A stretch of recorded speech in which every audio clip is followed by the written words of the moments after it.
अगर आप भी लेना चाहते हैं देश दुनिया की तमाम जानकारी तो आज ही सब्सक्राइब करें हमारे चैनल को। साथ ही नीचे दिए बेल आइकन को जरूर दबाएं ताकि हर अपडेट आप तक पहुंच सके।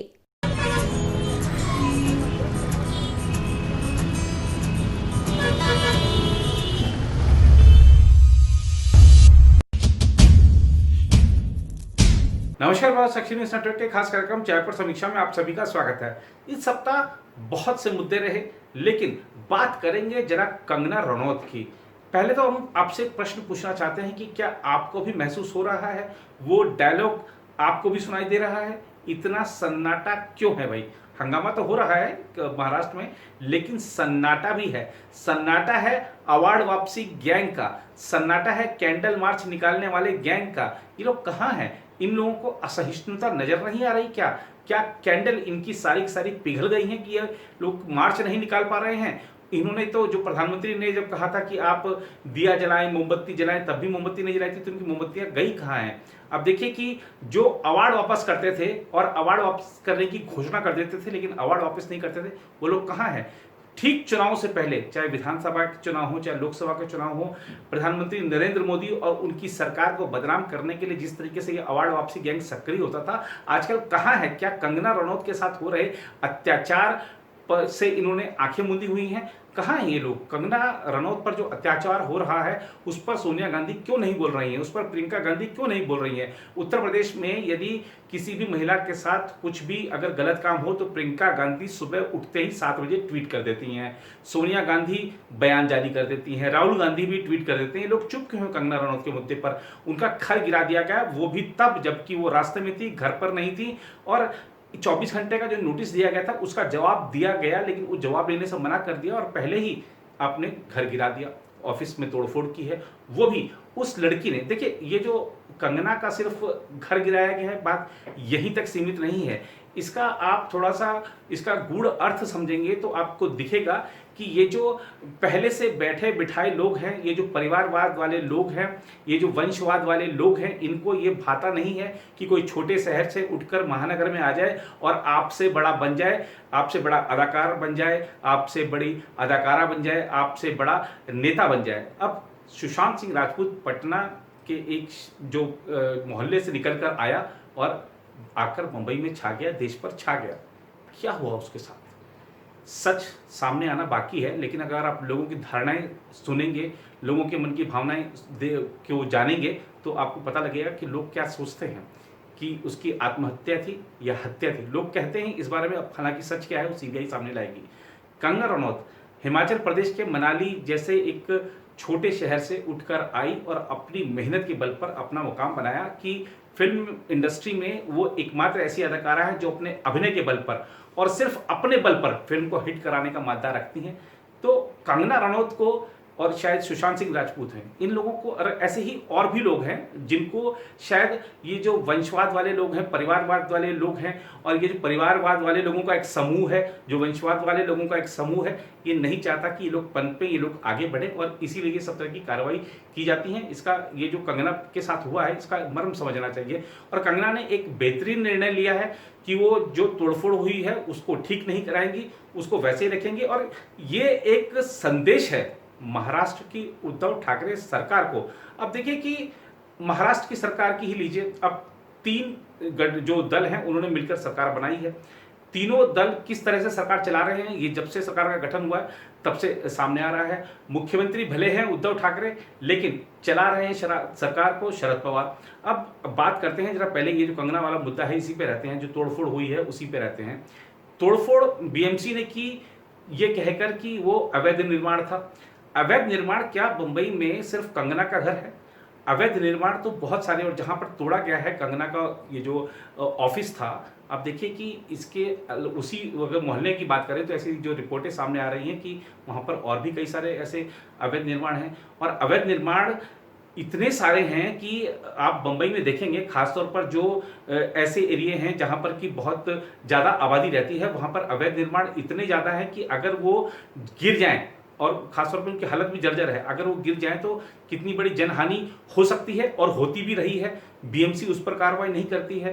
तो आपने सेलेक्टिव तरीके से जिस तरीके से कंगना को निशाना बनाया है, उससे बीएमसी ने अगर अवैध निर्माण के खिलाफ भी कार्रवाई की है तो वो संदिग्ध हो जाती है। और अदालत ने क्या कहा है? अदालत ने कहा कि बदले की भावना जैसी कार्रवाई लगती है और वाकई में ऐसा प्रतीत हो रहा है। और आपने देखिए, एक तरह से कंगना को अचानक से आपने अपने ही कर्मों से उसको एक बड़ा नेता बना दिया है।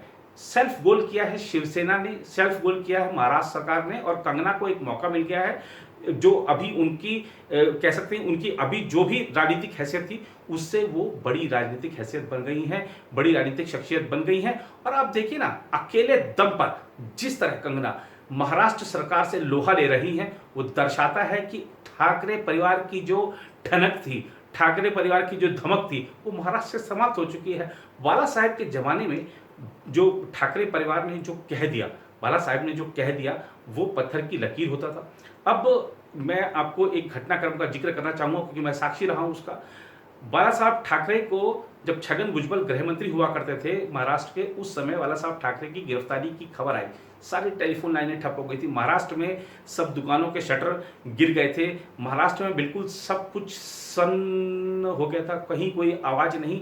ये थी ठाकरे की ठनक, ठाकरे की धमक, ठाकरे का सम्मान और ठाकरे के प्रति लोगों का विश्वास। आज की जो सरकार है, क्या उसके प्रति जनता का विश्वास है? अब विश्वास कैसे होगा, आप ये प्रश्न पहले खड़ा होता है। जब जनादेश का हरण करके कोई सरकार बनती है तो उसके प्रति तो विश्वास हो ही नहीं सकता है। जन विश्वास था देवेंद्र फडणवीस के प्रति, क्योंकि जनता ने मुख्यमंत्री बनाने के लिए उनको वोट दिया था, लेकिन उस जनादेश का हरण करके सरकार बना ली गई।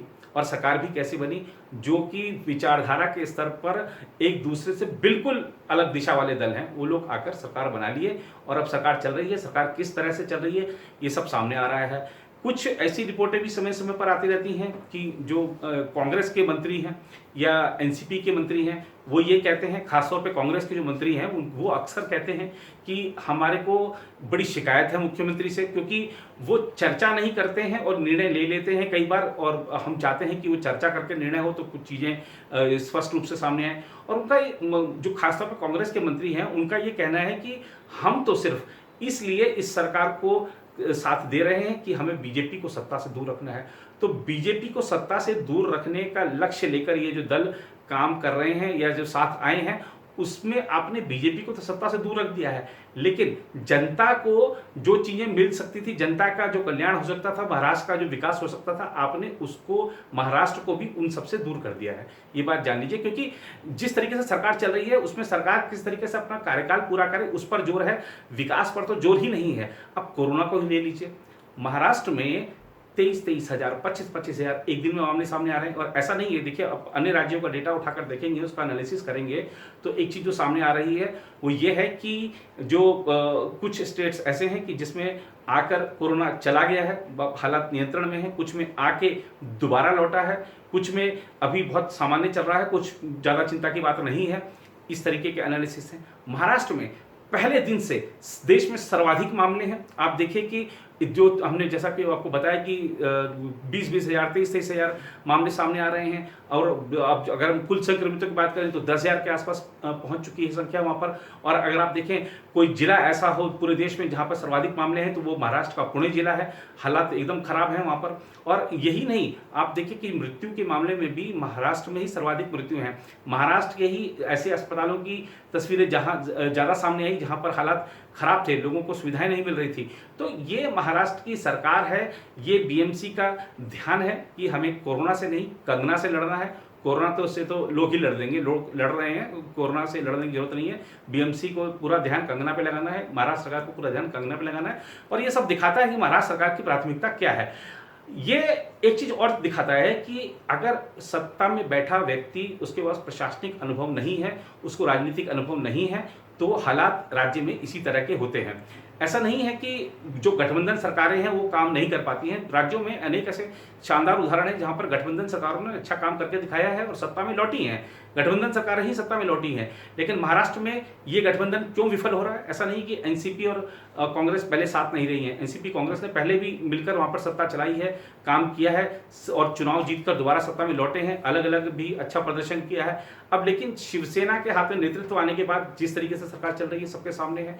और महाराष्ट्र के मुख्यमंत्री पद की जो गरिमा है, आप देखिए कि उस कुर्सी का एक सम्मान होना चाहिए, लेकिन अब सम्मान के नाम पर हो क्या रहा है? आप देखिए वहां पर जो शरद पवार है वो अहम बैठकें लेते हैं, मंत्रियों की मीटिंग बुला लेते हैं। देखिए गठबंधन के तहत ये ठीक है कि एक व्यवस्था बनी होती है कि ये व्यक्ति को हमने नामित किया है और ये गठबंधन के जो दल हैं, गठबंधन के जो घटक हैं, उनके साथ बैठक करके समन्वय स्थापित करेगा ताकि सरकार का जो एक कॉमन मिनिमम एजेंडा बना था उस पर सरकार काम करे। लेकिन शरद पवार मंत्रियों की बैठक लेते हैं और जो मुंबई पुलिस कमिश्नर हैं वो जाकर उनको रिपोर्ट करते हैं। ऐसे ही जो बड़े बड़े प्रशासनिक अधिकारी हैं उनको जाकर रिपोर्ट करते हैं। शरद पवार सरकार के से जुड़े अहम मुद्दों पर बयान देते हैं। तो दिखाता है कि सुपर सीएम कौन है। उसको एक तरह से कह सकते हैं कि इस सरकार के जो दो रिमोट कंट्रोल हैं, एक है शरद पवार के पास, एक है दिल्ली में 10 जनपद में। और यही एक बड़ी बात है कि अब शिवसेना को जो उनके विपक्षी हैं वो कह रहे हैं कि ये शिवसेना नहीं सोनिया सेना है। सोनिया सेना कैसे बन गई है शिवसेना, जरा इस पर भी बात कर लेते हैं।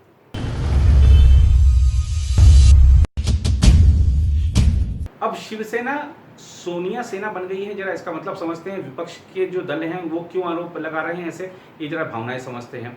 दरअसल इन लोगों का इसलिए ये कहना है कि सोनिया गांधी, राहुल गांधी और प्रियंका गांधी की सेलेक्टिव चुप्पियां होती हैं, सेलेक्टिव उनके हमले होते हैं। प्रधानमंत्री चीन पर जवाब दो, प्रधानमंत्री अर्थव्यवस्था पर जवाब दो, प्रधानमंत्री रोजगार पर जवाब दो, प्रधानमंत्री इस पर जवाब दो, प्रधानमंत्री उस पर जवाब दो, ये कहते हैं ये लोग, रोजाना कहते हैं। लेकिन जब इनको ऐसा लगता है कि कोई ऐसा मुद्दा आ गया है जिससे इनका काला छिट्टा खुल सकता है, जब इनको ऐसा लगता है कि कोई ऐसा मुद्दा आ गया है जिससे इनका वोट बैंक खिसक सकता है, जब इनको लगता है कि ऐसा कोई मुद्दा आ गया है जिससे अपनी पार्टी में भगदड़ मच सकती है, जब इनको लगता है कि कोई ऐसा मुद्दा आ गया है जिससे हमारा गठबंधन सहयोगी नाराज हो सकता है, तो ये चुप रहते हैं, चुप रहते हैं, चुप रहते हैं, चुप रहते हैं। बाटला हाउस में एनकाउंटर होता है, आतंकवादी मारे जाते हैं तो ये रोते हैं। लेकिन पालघर में पुलिस के सामने संतों की हत्या हो जाती है, पीट पीट कर हो जाती है, चुप रहते हैं। ऐसी चुप्पी और ऐसे हमलों को आखिर क्या कहा जाए, इसका क्या अर्थ निकाला जाए? तो जब सोनिया गांधी के नेतृत्व में कांग्रेस ऐसा कर सकती है और शिवसेना भी उसी तर्ज पर चल रही है, तो इसीलिए ये लोग कह रहे हैं कि सोनिया सेना हो गई है शिवसेना। अब हम पालघर की ही बात क्यों करें? आप देखिए कि वैसे तो देश में अभिव्यक्ति की आज़ादी है, अभिव्यक्ति की स्वतंत्रता है, लेकिन इसका यह भी मतलब है कि ये जो स्वतंत्रता है असीमित नहीं है कि आप किसी को एकदम गरियाने पर उतारें। लेकिन क्या व्यक्ति किसी से सवाल पूछ ले उस पर एफआईआर दर्ज हो जानी चाहिए? क्या कोई व्यक्ति किसी समस्या की तरफ किसी मंत्री मुख्यमंत्री का ध्यान दिला दे तो उस पर एफआईआर हो जानी चाहिए? क्या किसी मंत्री मुख्यमंत्री से पूछ लिया जाए कि आपका पहले वाला स्टैंड क्या था और आप अपनी स्टैंड क्यों बदला, तो क्या एफआईआर दर्ज हो जानी चाहिए? हमने लॉकडाउन लगाया है या आपातकाल, जरा इस पर भी स्थिति स्पष्ट कर लें। बहुत बड़ी बात है ये कि जिस तरीके से महाराष्ट्र में एफआईआर का खेल शुरू हो गया है। और एफआईआर बयानबाजी पर, अगर कोई सरकार से सवाल करते, सरकार के खिलाफ बयान दे दे तो उस पर एफआईआर दर्ज हो जाती है। लेकिन सुशांत सिंह राजपूत मामले में मुंबई पुलिस ने लंबे समय तक एफआईआर दर्ज नहीं की, सिर्फ पूछताछ करती रही। पूछताछ में भी क्या निकला, किसी के सामने नहीं आया है। और आप देखिए कि जो रिया चक्रवर्ती है वो जाके एफआईआर कराती है सुशांत सिंह राजपूत की बहन के खिलाफ, वो तुरंत हो जाती है। कंगना रनौत ने मुख्यमंत्री के खिलाफ जो बयान दिया उसमें कुछ शब्दों का ऐसा जो उल्लेख किया था उन्होंने जो शायद उनको नहीं करना चाहिए था, उसको लेकर एफआईआर हो गई। लेकिन शिवसेना अगर अपशब्दों पर जो एफआईआर करवा रही है तो जरा ये भी देख लें कि संजय राउत ने कंगना रनौत के खिलाफ क्या शब्द उपयोग किया था और क्या वो किसी महिला के खिलाफ उपयोग किया जाने वाला शब्द था, और आपने उस शब्द को फिर कह दिया कि इसका मतलब तो नॉटी है। ये अपनी एक परिभाषा है शिवसेना की गालियों की, वो गाली देते हैं तो अगर वो गाली देते हैं तो वो उसका कुछ और मतलब ना समझे कोई, नॉटी भी हो सकता है, कुछ और मतलब हो सकता है शिवसेना के जो मतैक्य के अनुसार। लेकिन आप देखिए कि शिवसेना जिसको अब ये थोड़ा सा अच्छा नहीं लग रहा है कि हमको कोई ऐसे क्यों कह रहा है, जरा वो याद कर ले कि उसके नेताओं ने और खुद उद्धव ठाकरे ने प्रधानमंत्री नरेंद्र मोदी के बारे में, गृह मंत्री अमित शाह के बारे में क्या क्या कहा है। जब पालघर में जो उपचुनाव हुआ था 2018 में, उस समय जो शिवसेना का प्रचार था, जरा आप उसके बयान उठा के देख लीजिए शिवसेना के, जो उनके भाषण हैं, हालांकि मराठी में मिलेंगे ज़्यादातर आपको, तो आप जरा भाषण को, जो मराठी समझता हो, जरा उसको पढ़ ले, देख ले क्या क्या नहीं कहा गया था बीजेपी के शीर्ष नेताओं को। और ये आप देखिए कि जो उसमें जब इलेक्शन के टाइम ही उद्धव ठाकरे ने चौकीदार चोर है वाला नारा लगवाया था, अगर आप पंढरपुर की जो उनकी रैली हुई थी उसमें आप देखें तो इस तरीके की जो चीज़ें हैं, शिवसेना खुद करे तो अच्छा है, वो दूसरा करे तो बुरा है, और हम किसी को कह सकते हैं आप हमारे खिलाफ कुछ नहीं कह सकते। जो ये जो तेवर है ना कंगना के, आप जरा इस पे गौर कीजिए। शिवसेना जब विपक्ष में थी तब उसके तेवर यही हुआ करते थे, और आप उसके जब आप बयान देखेंगे शिवसेना के, तो कांग्रेस पर, सोनिया गांधी पर और राहुल गांधी पर, तमाम नेताओं पर क्या क्या हमले बोले, वो कितने तीखे जो बयान आते थे। अगर कांग्रेस चाहती तो कांग्रेस क्या शिवसेना के नेताओं के खिलाफ एफआईआर कराती, कांग्रेस क्या शिवसेना के नेताओं को अंदर करा देती, लेकिन ऐसा नहीं है। देखिए, अभिव्यक्ति की स्वतंत्रता है, आप आलोचना कर सकते हैं, सवाल पूछ सकते हैं, और इस पर किसी की आवाज़ नहीं दबाई जा सकती है। और देखिए, ये तो इस तरह से लग रहा है कि अगर देश में न्यायालय नहीं हो तो ये जो राजनीतिक दल हैं ये तो क्या कर देंगे देश का हाल। न्यायालय ही है जिससे कि भारतीयों की जो स्वतंत्रता है, बोलने की स्वतंत्रता हो, विचरण करने की स्वतंत्रता हो, कहीं आने जाने की स्वतंत्रता हो, बची हुई है। न्यायालय हमारी कह सकते हैं कि सबसे बड़ी शक्ति है इस समय, जबकि हमारे यहाँ लोकतंत्र है। ऐसा नहीं होना चाहिए। और खासतौर पर देखिए, शिवसेना को और खासतौर पर उद्धव ठाकरे को ये देखना चाहिए कि हमें अगर लंबी पारी खेलनी है, कि सबसे पहले सवाल शिवसेना से यही है कि क्या उसका एक लक्ष्य था कि हमारा जो उद्धव ठाकरे जी हैं वो मुख्यमंत्री बन जाएं, और क्या इसके बाद शिवसेना को आगे राज नहीं करना है, क्या शिवसेना को इसके आगे राजनीति नहीं करनी है? क्यों ऐसा प्रयास किया जा रहा है कि पार्टी को अगला चुनाव जीतने को ना मिले? क्या शिवसेना चाहती है कि बस हमारा राज यहीं खत्म होकर रह जाए, हम इतिहास के पन्नों में आ जाए कि शिवसेना का भी एक मुख्यमंत्री बना था? ऐसा तो नहीं चाहती होगी शिवसेना। और जनता देखिए, कभी भी जो हिटलर शाही होती है और जो खासतौर पे आक्रामक शासक अगर होता है तो उसको बर्दाश्त नहीं करती है। जनता समय का इंतजार करती है और अपना निर्णय सुना देती है। बाद में राजनीतिक दलों को पछतावा होता है कि हमारी जो एक किचन कैबिनेट थी, शायद हमारे को वो सही सुझाव नहीं दे रही थी, और हम उस सुझाव पर अमल करते गए और ये परिणति प्राप्त हुई। तो ये चीज़ें दर्शाती हैं कि कहीं ना कहीं महाराष्ट्र सरकार को सही सुझावों पर गौर करना चाहिए, और ये सब मुद्दों से खासतौर पे हमें बदले की कार्रवाई से भिड़ना है। और देखिए, जो कानूनी तौर पर चीज़ें हो रही हैं, ठीक सुशांत सिंह राजपूत के मामले में हो रही है, रिया चक्रवर्ती के मामले में हो रही है, कंगना का मामला भी ठीक है, अदालत में भी चला गया है, जो उनके घर से रिलेटेड मामला है। तो ये सब चीज़ें, कानून की कार्रवाई जो है वो कानून को करने देना चाहिए। आपका जो काम है, आपने जो वादे किए थे अपने घोषणा पत्र में, अपने संकल्प पत्र में, आप उन वादों को पूरा करने पर ध्यान दीजिए। जो अभी नतीजे आए हैं सामने, वो दिखाते हैं कि महाराष्ट्र में अभी भी किसानों की आत्महत्या जारी है। महाराष्ट्र में अभी भी आप देख लीजिए, चाहे वो जो बाढ़ के हालात थे, कुछ जगह सूखे के हालात थे, क्या करा महाराष्ट्र सरकार ने? क्या जो रोजगार के अवसर महाराष्ट्र के युवाओं को मिल गए हैं? क्या महाराष्ट्र में जो हम अब क्या कहें, दूसरे शहरों की, जब बम्बई में ही देखते हैं कि ये हाल बुरा है कि अस्पतालों की स्थिति बदतर हो चुकी है, तो ये दिखाता है कि सरकार की प्राथमिकता क्या होनी चाहिए, और लेकिन अभी है क्या। तो सरकार को इस दिशा में खास ख्याल रखना चाहिए। और जो कांग्रेस है, और चाहे हम बात करें एनसीपी की, इनको भी ये चाहिए कि शिवसेना को समझाएं, क्योंकि शिवसेना के पास सत्ता का अनुभव नहीं है, शासन का अनुभव नहीं है। मुख्यमंत्री उद्धव ठाकरे को उनकी बात सुननी चाहिए कि सरकार कैसे चलाई जाती है। बदला लेने की कार्रवाई में आप उलझे रहेंगे तो 5 साल उसी में उलझे रहेंगे, और जनता आपको अगली बार गद्दी से उतार देगी। तो कांग्रेस एनसीपी की जिम्मेदारी यहाँ पर ज़्यादा है कि समझाएं शिवसेना को कि सरकार ऐसे नहीं चलती है। हालांकि शरद पवार बार बार ये करते हैं, लेकिन इसमें समझाने के दौरान इसी चीज़ का ख्याल रखना चाहिए कि मुख्यमंत्री का जो एक गरिमा है, मुख्यमंत्री की जो एक पावर है, मुख्यमंत्री का जो एक सम्मान है, वो बना रहे। और वही एक हमारा जो लोकतंत्र का सही सिस्टम है, उसको हम अभी तक फॉलो करते आए हैं, तो उसको भी वैसे ही फॉलो करें। तो ये सब चीज़ें देखनी होगी। लेकिन जहाँ तक कंगना रनौत की बात है, तो इसमें कहीं कोई दो राय नहीं कि महाराष्ट्र सरकार ने एक बदले की कार्रवाई, जिसको कि सभी लोग कह रहे हैं बदले की कार्रवाई, इसलिए हम भी दोहरा रहे हैं इसको कि अगर ये बदले की कार्रवाई है तो सरकार अपना एक बड़ा नुकसान कर चुकी है। कंगना रनौत आज की तारीख में एक बड़ी ताकत बन चुकी हैं और जिस तरीके से देशव्यापी उनको समर्थन मिल रहा है उससे निश्चित रूप से शिवसेना की जो सरकार की जो भी अगर उसने उपलब्धियां भी की हैं अपने अब तक के कार्यकाल में, तो सारी उपलब्धियां उसमें दब कर रह गई हैं। तो ऐसा कंगना रनौत का जो राजनीतिक कद बढ़ाने का काम संजय राउत ने कर दिया है, उसको देखना चाहिए उद्धव ठाकरे का। और उद्धव ठाकरे को देखना चाहिए एक चीज और, वो इतने बड़े परिवार से आते हैं, खासतौर पर शिवसेना की कमान उन्होंने संभाली है, पार्टी का ठीक ठाक नेतृत्व भी किया है। सरकार का नेतृत्व वो अगर वो नहीं कर पा रहे हैं ठीक से, तो उसके कारण क्या है? कहीं संजय राउत तो नहीं है, कहीं उसका कारण कुछ और तो नहीं। तो ऐसे कारणों को दूर किया जाना चाहिए और सरकार और पार्टी अलग अलग चले, इसकी व्यवस्था करनी चाहिए। जब भी ऐसा हुआ है कि किसी भी दल में आप देख लीजिए, अगर पार्टी भी एक ही व्यक्ति चला रहा है, सरकार भी एक ही व्यक्ति चला रहा है, तो निश्चित रूप से इस तरह के घटनाक्रम सामने आते हैं। और इसीलिए जो प्रशासनिक कार्य हैं वो उद्धव ठाकरे करें, जो पार्टी के कार्य हैं संजय राउत और बाकी अन्य लोग करें, इन दोनों का घालमेल नहीं होना चाहिए। जैसे ही घालमेल होता है इस तरीके की चीज़ें सामने आती हैं।